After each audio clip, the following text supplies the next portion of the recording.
प्रतिध्वनि में आपका स्वागत है। मैं हूँ रमन कुमार। प्रसिद्ध व्यंग्यकार हरिशंकर परसाई की एक व्यंग्य ठिठुरता हुआ गणतंत्र की एक प्रसिद्ध पंक्ति है। इस देश में जिसे जिसके लिए प्रतिबद्ध होना चाहिए वही इसे नष्ट कर रहा है। वैसे तो यह एक व्यंग्यकार का व्यंग्य है, पर है बिल्कुल सटीक। अब देखिए, अपने देश में ज्ञान देने का एक मंत्रालय है, जिसे पहले शिक्षा मंत्रालय, कुछ दिनों के लिए मानव संसाधन विकास मंत्रालय भी नाम दे दिया गया। व्यवहारिक रूप से इसे सबसे अधिक बौद्धिक संपन्न होना चाहिए, पर इसकी बुद्धि का चमत्कार देखिए कि पूरे 75 सालों में इसने शिक्षा के रसातलीकरण अभियान को किस कुशलतापूर्वक परवान चढ़ाया है। इसका सबसे प्रधान काम होता है नित नए फरमान जारी करना और उसका अनुपालन इस तरह सुनिश्चित करवाना कि शिक्षा के अतिरिक्त शिक्षण संस्थानों से बाकी सब कुछ उपलब्ध हो जाए। इसके अधीन प्राथमिक और उच्च दो उपविभाग हैं। सबसे पहले इसका फरमान है, पहले प्राथमिक शिक्षा की बात करें तो सबसे पहले प्राथमिक शिक्षा में छात्र और शिक्षकों का अनुपात सुनिश्चित है। सरकार द्वारा इसके लिए हर बच्चे को प्राथमिक शिक्षा मिले, इसके लिए प्रयास करने का कई स्तरों पर प्रयास करने की बात होती रही। शिक्षक छात्र अनुपात 40 बच्चों पर एक शिक्षक होना चाहिए। वर्ग कक्ष तो होने ही, हर वर्ग के लिए अलग होने ही चाहिए।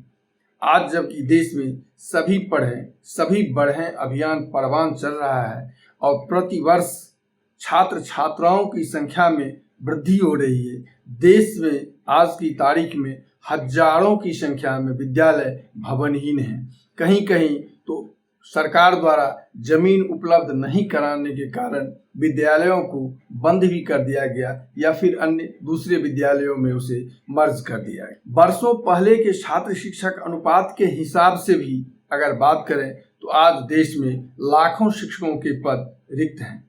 अब शिक्षकों की बात करें तो इसके शिक्षक राज्य से लेकर केंद्र तक की सभी योजनाएं, जनगणना, घर गणना, पशु गणना, आर्थिक गणना, जाति गणना, मतदाता सूची संधारण, पंचायतों से लेकर सभी चुनाव करवाना आदि इसके प्रमुख कार्य होते हैं।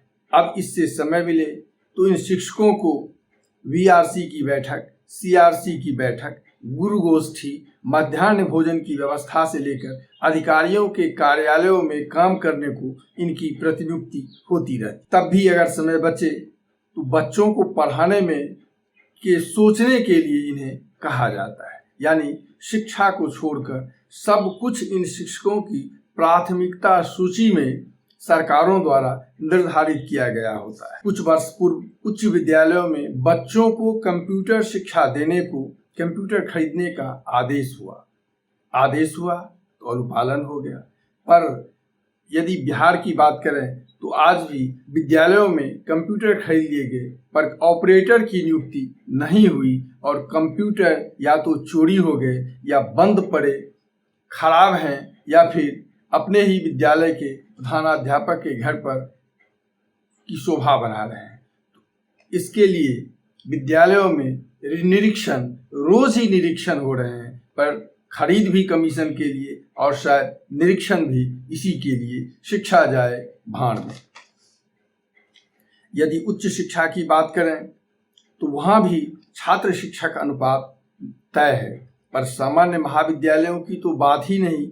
आंकड़ों के अनुसार आईआईटी, आईआईएम से लेकर राज्यों के अभियंत्रण महाविद्यालय, चिकित्सा महाविद्यालयों में फैकल्टी के वर्षों से लगभग 40% पद खाली है। यानी बिना शिक्षक ही सभी महाविद्यालयों में भी गुणवत्तापूर्ण शिक्षा दी जा रही है। यह अलौकिक और चमत्कारिक कार्य शिक्षा मंत्रालय के अधीन हो रहा है। इसी के अधीन उच्च शिक्षा के लिए विश्वविद्यालय अनुदान आयोग भी है, जो विश्वविद्यालयों में शिक्षा के पूरे इंतजाम के लिए गठित है। अब इसकी कार्यशैली देखिए।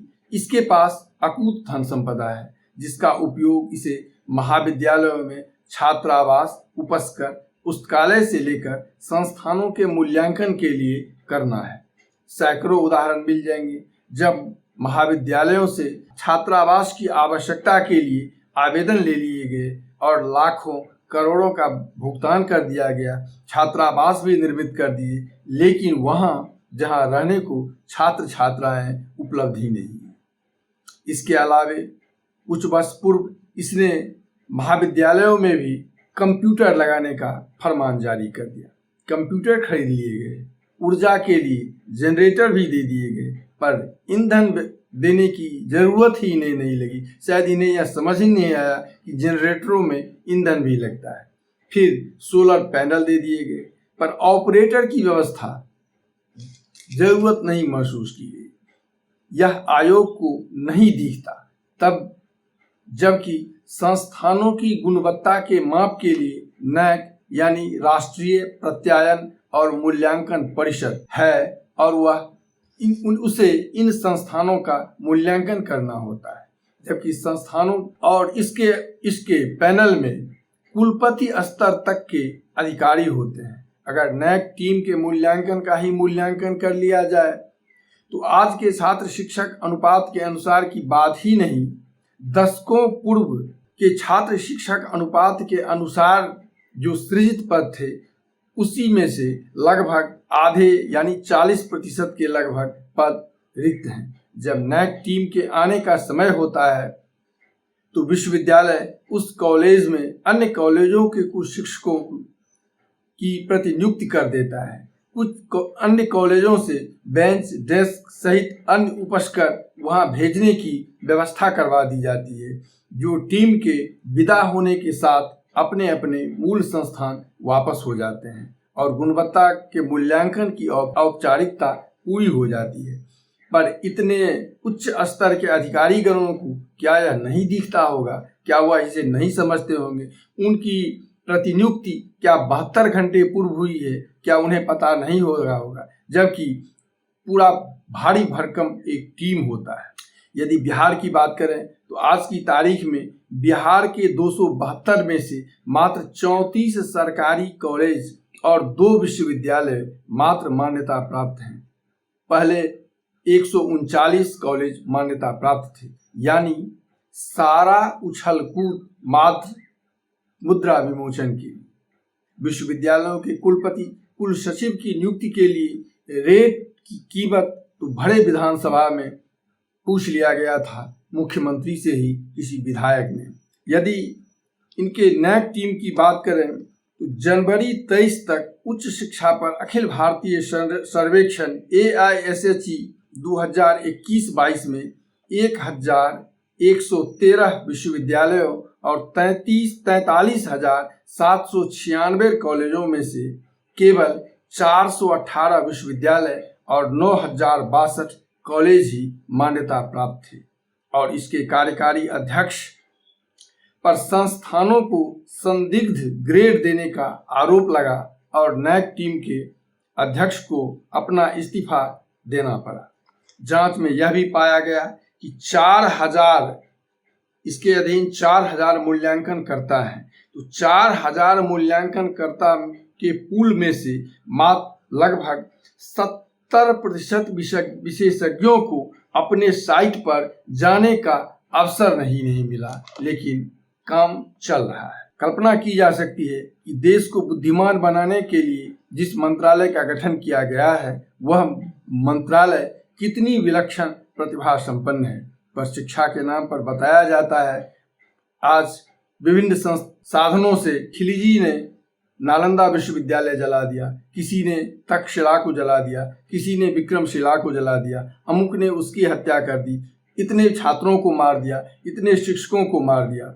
और आज हम भारतीय सैकड़ों वर्षों के बाद उन घटनाओं पर रोने बैठ जाते हैं या फिर होश विहीन जोश से भर जाते हैं और उससे आगे बढ़े, यदि उससे और आगे बढ़ गए तो मैकेले को गरियाना शुरू कर देते हैं। बाकी की हमें ज़रूरत आवश्यकता महसूस ही नहीं होती, या कहें तो हमारी सरकार हमें महसूस होने ही नहीं देती। यदि याद आती है गांव की एक कहानी, किसी गांव में एक व्यक्ति के यहाँ एक मेहमान आए, मेज़बान ने नाम पूछा, उन्होंने अपना नाम सुंदर बताया। वो आश्चर्य से भर गए कि जब सुंदर के कुरूपता की यह स्थिति है तो कुरूप कैसे कितने कुरूप होंगे। तो यह हाल है बौद्धिक मंत्रालय को, देश को बुद्धिमान बनाने वाले मंत्रालय का। पर यह सोचने का समय हमें आपको, जिनकी पीढ़ियों को बर्बाद इसके माध्यम से किया जा रहा है, क्यों नहीं है? और यदि हमें सब कुछ हमें ही करना है तो फिर सरकार क्या करेगी? सोचिएगा जरूर। नमस्कार, मिलते हैं फिर अगले अंक में। चैनल अच्छा लगे तो इसे सब्सक्राइब, लाइक और अपनी प्रतिक्रिया से अवगत कराने का कष्ट करेंगे। धन्यवाद।